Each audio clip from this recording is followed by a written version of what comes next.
जब मैं जेल से रिहा हुआ तो गेट पर एक दर्जन से ज्यादा आलीशान कारें खड़ी थीं। मेरे सैकड़ों साथी मुझे घर वापसी पर स्वागत करने के लिए घुटनों के बल बैठे थे। अजय और बाकी लोगों ने सबसे आगे खड़ी मर्सिडीज बेंज एस क्लास का दरवाजा खोला और मुझसे वापस आकर जिम्मेदारी संभालने की गुहार लगाई। मैं मुड़ा और चला गया, बस इतना कहकर अब से ड्रैगन नदी पार करना मुझसे नहीं होगा। 15 साल पहले मैंने अकेले ही नदी किनारे लड़ाई लड़ी थी। हजारों लोगों का खून नदी के आधे हिस्से को रंग रहा था। दुनिया मुझे ड्रैगन नदी पार करने वाला कहकर पूछती थी। मेरी प्रेमिका जो उस समय गर्भवती थी, जब मुझसे जेल में मिलने आई तब मुझे पता चला कि मैं पिता बनने वाला हूँ। मेरे आपराधिक रिकॉर्ड के कारण कोई भी कंपनी मुझे नौकरी पर नहीं रखना चाहती थी। मैं अपनी बेटी से दोबारा मिलने के लिए बेताब था, जिसे मैंने 15 साल से नहीं देखा था। मेरी पत्नी ने शिकायत की कि स्कूल के कैंटीन का मालिक बहुत बुरा है, अक्सर बच्चों को सड़ा हुआ मांस खिलाता था और कई शिकायतों को नजरअंदाज किया गया था। इसलिए मैंने स्कूल के गेट पर डिब्बा बंद लंच बेचने का स्टॉल लगाने का फैसला किया। क्योंकि लंच सस्ते और स्वादिष्ट थे, इसलिए कई छात्रों ने मुझसे लंच खरीदे। हालांकि मेरी बेटी अनान उतनी आज्ञाकारी नहीं थी जितने मैंने सोचा था। इतनी कम उम्र में ही वह कुछ बदमाश लड़कियों के साथ घूमने लगी। मुझे देखते ही वे जोर से हंसने लगी। क्या ये तुम्हारा पिताजी नहीं है जो जेल गया था? चाचा ने सुना था कि तुमने उस समय कबाड़ चुराया था और फिर बिजली का तार काट दिया था और 15 साल तक तुम्हें धोखा दिया था। तुम इतने बदनसीब कैसे हो सकते हो? अनान को बेहद शर्मिंदगी महसूस हुई। वह मेरे पास आई। क्या आप मुझे शर्मिंदा करना बंद कर सकते हैं? आपने मेरे दोस्तों के सामने मेरी बेइज्जती कर दी है। मैंने बहस नहीं की, बस उसे लंच बॉक्स पकड़ा दिया। तुम्हारी माँ ने कहा था कि तुमने कैंटीन के खाने की शिकायत की थी। ये सब तुम्हारे पसंदीदा खाना है, यहाँ से चले जाओ। अनान ने गुस्से में लंच बॉक्स मेरी तरफ फेंक दिया। वह गुस्से से कांप रही थी। मुझे शर्मिंदा मत करो, तुम इस घटिया जुर्म के लिए जेल गए थे। मुझे एक अनाथ बच्चा बना दिया था जिसे तंग किया जाता था। अब जाकर मेरे कुछ दोस्त बने हैं और तुम फिर भी मुझे शर्मिंदा करना चाहते हो। लड़कियों में से एक हंसी और बोली, अंकल क्या आपने अपील करने के बारे में नहीं सोचा? मेरे भाई ने किसी का पैर तोड़ दिया, जज सिर्फ 3 साल की सजा देते हैं, लेकिन एक मामूली आदमी को 15 साल की सजा दिया। ये तो बहुत मजेदार है। वे फिर से जोर से हंस पड़ी। मेरा असली गुनाह तो ये है कि मेरी पत्नी ने बच्चों को कभी नहीं बताया। मैं किसी को ये नहीं बता सकता कि वो मेरी बेटी है, वरना अनगिनत दुश्मन पैदा हो जाएंगे। मैंने अपने चेहरे से खाने के टुकड़े पोंछे। जेल जाना कोई गौरव की बात नहीं है। तुम सबको खूब पढ़ाई करनी चाहिए। मैंने एक और लंच बॉक्स निकाला और अनान को दे दिया। उसने दांत पीसते हुए कहा, तुम्हारे जैसे कायर बाप का होना सबसे शर्मनाक बात है। तभी कैफेटेरिया का मालिक कुछ लोगों को लेकर धमकी भरे लहजे में मेरी तरफ बढ़ा और उसने एक लंच बॉक्स उठाया और उसे जमीन पर पटक दिया। मेरी कैंटीन का धंधा चुराने की कोशिश कर रहे हो, है ना? मैंने तुम्हें बताया नहीं था? अगर तुमने यहाँ दोबारा लंच बॉक्स बेचने की हिम्मत की तो मैं तुम्हें जान से मार दूंगा। मैं लंच बॉक्स उठाने के लिए नीचे झुक गया। माफ कीजिए, मैं अभी लाता हूँ। कैंटीन के मालिक ने मुझे लात मारी। मैंने तुम्हें 2 बार नहीं बताया? अनान ने मुट्ठी कसते हुए मुझे घूरा। मैं जानता था कि वह उम्मीद कर रहा था कि मैं पलटवार करूं, लेकिन मैं अब और लड़ नहीं सकता था। मैंने ईमानदारी से कैंटीन के मालिक से कहा, श्रीवांग, हम सभी 15 युआन के सेट मील बेचते हैं जो आपके दाम से कम नहीं है। ये आपका धंधा कैसे चुराना हो सकता है? बच्चों को बस कुछ अच्छा खाना चाहिए। क्या आप कह रहे हैं कि मेरी कैंटीन का खाना खराब है? मैं देखूंगा कि आपका खाना कैसा है। इस समूह का लीडर एक हट्टा कट्टा आदमी था। कैफेटेरिया मालिक की बातें सुनकर उसने मेरा स्टॉल पकड़ा और उसे जमीन पर पटक दिया। खाने से भरी कई बड़ी प्लेटें जमीन पर बिखर गईं और सारा खाना मुझ पर गिर पड़ा। श्रीवांग नीचे झुके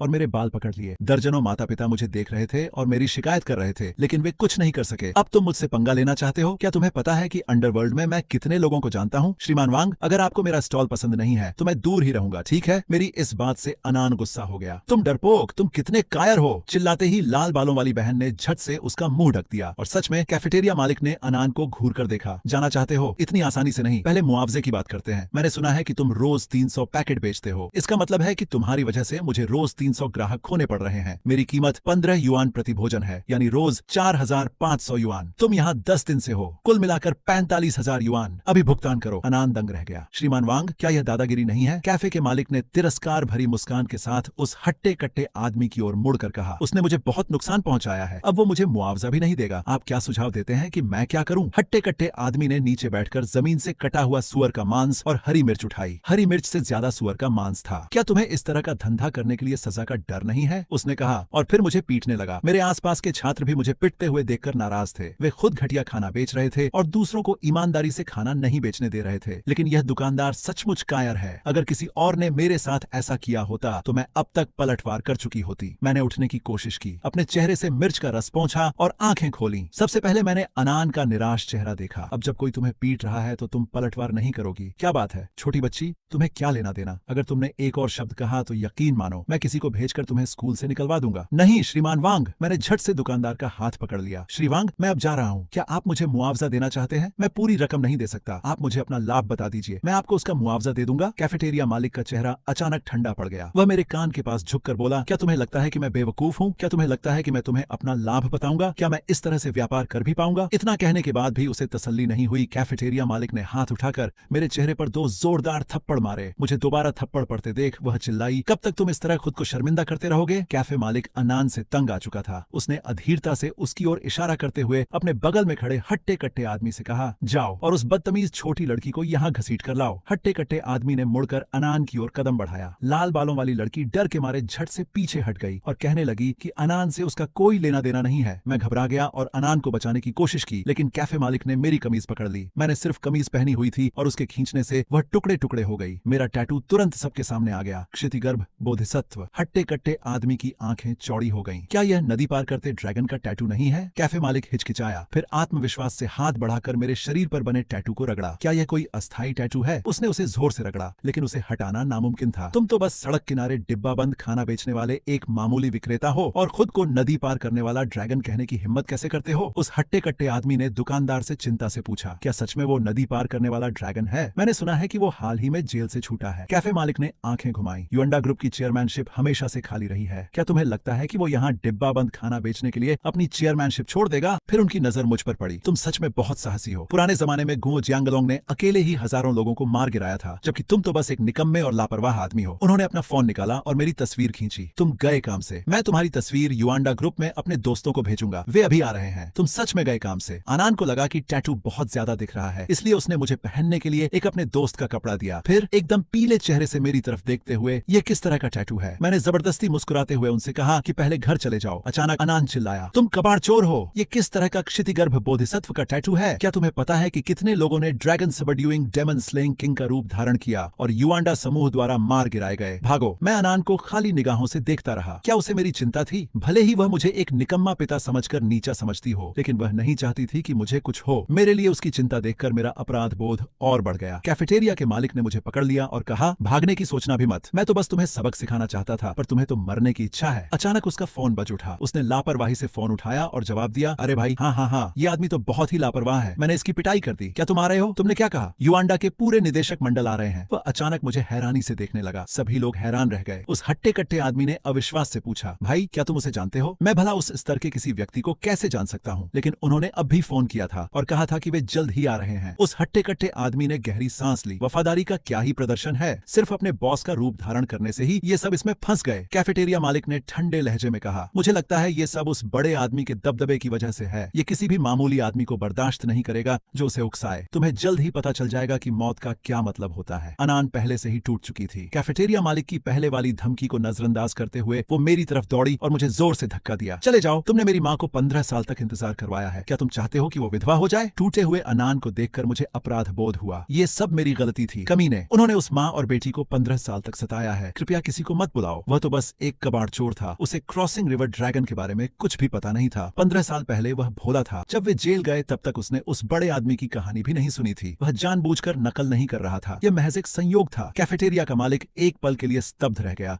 फिर जोर से हंस पड़ा। हाँ, मैं हंसी से लोटपोट हो रहा हूँ। कबाड़ चोरी के लिए जेल, इससे ज्यादा अपमानजनक अपराध और क्या हो सकता है? अनान शर्मिंदा लग रहा था, लेकिन फिर भी उसने मेरा हाथ पकड़ा और मुझे बाहर खींच लिया। बॉस वांग ने तुरंत अपने आदमियों को हमारा रास्ता रोकने के लिए कहा, क्या तुम्हें लगता है कि निकलना इतना आसान है? युएंडा ने पहले ही ऐलान कर दिया है कि जो कोई भी क्षितिगर्भ का नाम लेने की हिम्मत करेगा वह खुलेआम उनका विरोध कर रहा होगा। अनान रो पड़ा। मुझे परवाह नहीं कि उसके साथ अन्याय हुआ था या नहीं। अगर आज तुम्हारी मृत्यु हो जाए तो अगले जन्म में दूसरों के कारोबार में दखल मत देना। अनान असमंजस में था। उसने घबराकर अपनी बहनों की ओर देखा। क्या तुम मदद नहीं करोगी? समूह में कोई बोलने की हिम्मत नहीं कर रहा था। लाल बालों वाली लड़की बोली, क्या हम पक्के दोस्त हैं? अनान दंग रह गई। हमने दोस्ती की कसम खाई है। अगर तुम सच में अच्छी बहन हो तो अपने दोस्तों को इसमें मत घसीटो। तुमने इतनी बड़ी मुसीबत खड़ी कर दी है और फिर भी हमें अपने साथ घसीटना चाहती हो। तुम हमारी बहन कहलाने लायक नहीं हो। उसके बोलते ही सारी लड़कियां झुक गईं। हाँ, क्या तुम हमें मरवाना चाहती हो? तुम्हें अभी भी यह कहने की हिम्मत है कि हमने दोस्ती की कसम खाई है? मजाक में ठीक है, लेकिन तुम्हारे साथ कौन मरेगा? मैं युएंडा समूह को नाराज नहीं कर सकती। मैंने तुमसे युएंडा के खिलाफ जाने के लिए नहीं कहा। मैं बस तुमसे विनती कर रही हूँ कि हमें यहाँ से निकलने में मदद करो, ठीक है? उसके दोस्त चुप रहे। मुझे पता था कि इस समय अनान की दुनिया शायद बिखर चुकी थी। मुझे उस पर तरस आ रहा था। मैं उससे 15 साल पहले मिला था। मुझे पता था कि अनान ने सालों तक बहुत जुल्म सहा होगा। वह अब और जुल्म सहना नहीं चाहता था, इसलिए उसने इन लड़कियों के साथ मिलकर एक पक्की दोस्ती बना ली। हताशा में अनान ने भीड़ को चीरते हुए आगे बढ़ने की कोशिश की, लेकिन उसका नाजुक शरीर भला इन लोगों का मुकाबला कैसे कर सकता है? छोटी लड़की, क्या तुम चुप नहीं रह सकती? कैफेटेरिया मालिक ने अधीरता से हाथ उठाया और अन्नान को जोर से थप्पड़ मारा। थप्पड़ अन्नान के चेहरे पर लगने से पहले ही मैंने उसका हाथ पकड़ लिया। कैफेटेरिया मालिक दंग रह गया। तुम्हारी हिम्मत कैसे हुई पलटवार करने की? मैंने तुम्हें बताया था कि मैंने बहुत दिनों से लड़ाई नहीं की है, तो छोड़ दो। मैंने सिर हिलाया। मुझे परवाह नहीं कि तुम मुझे कैसे मारते हो, लेकिन अगर तुमने उसे छुआ तो मैं तुम्हें जान से मार दूंगी। मेरी आवाज बहुत धीमी थी, जरा भी नहीं, लेकिन उसकी कलाई पर मेरी पकड़ की मजबूती ने उसके चेहरे का भाव एकदम बदल दिया। यह सुनकर कैफेटेरिया मालिक पहले तो हैरान रह गया, फिर मानो उसने दुनिया का सबसे हास्यास्पद मजाक सुना हो। वह घमंडी हंसी हंसने लगा। एक घटिया आदमी जो डिब्बा बंद लंच बेचता है मुझे धमकी देने की हिम्मत करता है। मुझे दिलचस्पी हो रही है और तुम मुझे इस छोटी लड़की को मारने नहीं दोगे, है ना? ठीक है, मैं तुम्हें मारता हूँ और देखता हूँ तुम मेरा क्या बिगाड़ सकते हो। हालांकि उसकी कलाई मजबूती से पकड़ी हुई थी और वह हिल नहीं सकता था, फिर भी उसका दूसरा हाथ और दोनों पैर हिल सकते थे। उसकी आंखों में एक भयंकर चमक कौंधी और बिना किसी झिझक के उसने अपना पैर उठाया और पूरी ताकत से अन्नान के पेट में लात मारी। लेकिन मेरी गति उसकी दुर्भावना से कहीं अधिक तेज थी। जैसे ही उसने अपना पैर उठाया, समय मानो थम सा गया। मुझे बस उसके गंदे जूते का तलवा और उसका भयभीत चेहरा दिखाई दे रहा था। लगभग सहज ही मेरे दूसरे पैर ने उसके घुटने यानी सहारा देने वाले पैर पर जोरदार आवाज के साथ प्रहार किया। वह पल भर में अपना संतुलन खो बैठा और कीचड़ के ढेर की तरह जमीन पर गिरते हुए चीख उठा। कैफेटेरिया का मालिक इतने सारे लोगों के सामने अपनी बेइज्जती और अपमान से लाल हुए चेहरे के साथ किसी तरह उठ खड़ा हुआ। तुमने हद पार कर दी है। मैं तुम्हें अभी अपाहिज कर दूंगा, तुम्हारे हाथ पैर तोड़ दूंगा और फिर देखूंगा कि तुम कितने घमंडी हो। फिर मैं तुम्हें युआंडा समूह के हवाले कर दूंगा। उसके बोलने से पहले ही भाई ब्याओ नाम का हट्टा कट्टा आदमी अपने गुंडों के साथ भयंकर भावों के साथ मेरी ओर दौड़ पड़ा। संख्या में कम होने के बावजूद वे बेहद शांत थे। अफरा तफरी का फायदा उठाते हुए उसने मेरा हाथ पकड़ लिया। उसकी आवाज आंसुओं से कांप रही थी। भागो, मेरी चिंता मत करो। भूखे भेड़ियों की तरह मेरी ओर दौड़ते हुए उन आदमियों को देखकर मैं अजीब तरह से शांत महसूस कर रहा था।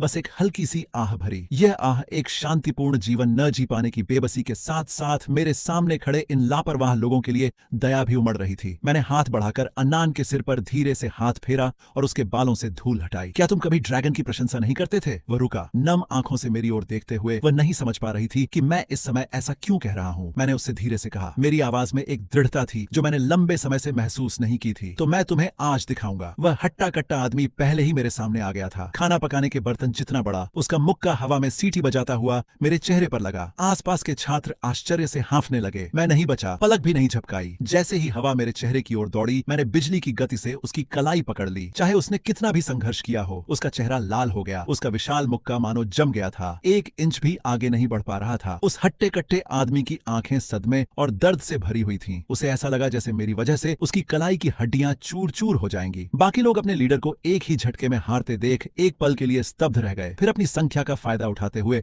मुझ पर हमला करने की कोशिश करने लगे। मैंने बस ठंडी सी सांस छोड़ी। फिर अचानक पूरी ताकत लगाकर 180 पाउंड के उस आदमी को जमीन से ऊपर उठा लिया और सबसे आगे बढ़ रहे समूह की तरफ पटक दिया। ऐसा लगा जैसे किसी बॉलिंग बॉल को मारा हो। कई लोग एक के बाद एक गिर पड़े। हड्डियों के टकराने की आवाज दर्द भरी चीखों के साथ मिल गई। कैफे मालिक पहले तो हैरान रह गया, फिर घबरा गया। तुम सब यहाँ क्यों खड़े हो? जल्दी करो, इतने सारे लोग हैं। क्या तुम एक लंच बॉक्स बेचने वाले को नहीं हरा सकते? अन्नान को मौका मिला और उसने मेरा हाथ फिर से पकड़ लिया, भागने की कोशिश करते हुए। लेकिन मैं वहाँ पहाड़ की तरह अडिग खड़ा रहा। अन्नान रोने ही वाला था। भागो, अगर युआंडा के लोग सच में आ गए तो सब कुछ खत्म हो जाएगा। अगर हम आज चले गए तो वे और भी ज्यादा मुसीबत खड़ी करने के लिए वापस आएंगे। वे तुम्हारे और तुम्हारी माँ के पीछे भी पड़ सकते हैं। बेहतर है कि सारी समस्याओं को एक ही बार में सुलझा लिया जाए। मेरी आवाज डरावनी रूप से शांत थी। नदी पार करने वाले एक शक्तिशाली व्यक्ति का यही तर्क था, समस्या को जड़ से खत्म कर देना। अन्नान ने घबरा कर कहा, लेकिन वे युआंडा ग्रुप से हैं। बड़ी बड़ी बातें मत करो, पहले अपना ख्याल रखो। मैंने धीरे से कहा, मानो कोई सीधी सादी बात कह रहा हो। मैं उसकी नकल नहीं कर रहा था। वह पूरी तरह से हैरान था। अविश्वास और उलझन भरी निगाहों से मुझे देख रही थी, मानो मेरे शब्दों में छिपी अपार जानकारी को समझने की कोशिश कर रहा हो। जिस पल मैंने अपनी चाल चली, उसी पल मुझे पता चल गया था, आज मैं इसे और छिपा नहीं सकता। जिस साधारण जीवन की मैं कामना करता था, वह अंततः सिर्फ एक सपना बनकर रह गया। तभी मैंने आह भरी। मेरा दिल कड़वाहट और अपराध बोध से भर गया था। मुझे माफ कर दो, मैंने अन्नान के आंसुओं से भीगे चेहरे को अपने हाथों में लेते हुए कहा। उसे इस तरह बेतहाशा रोते देख मेरा दिल मानो किसी अदृश्य हाथ से जकड़ा हुआ था। एक चीर देने वाला दर्द। काफिला रुका, दरवाजे एक साथ खुले। काले सूट पहने लगभग 100 आदमी एक गंभीर और प्रभावशाली आभा बिखेरते हुए बाहर निकले। उनके कदम एक समान थे, चेहरे गंभीर थे और वे सीधे मेरी ओर बढ़े। कैफेटेरिया का मालिक एक पालतू कुत्ते की तरह उनके पास दौड़ा, इशारे करते हुए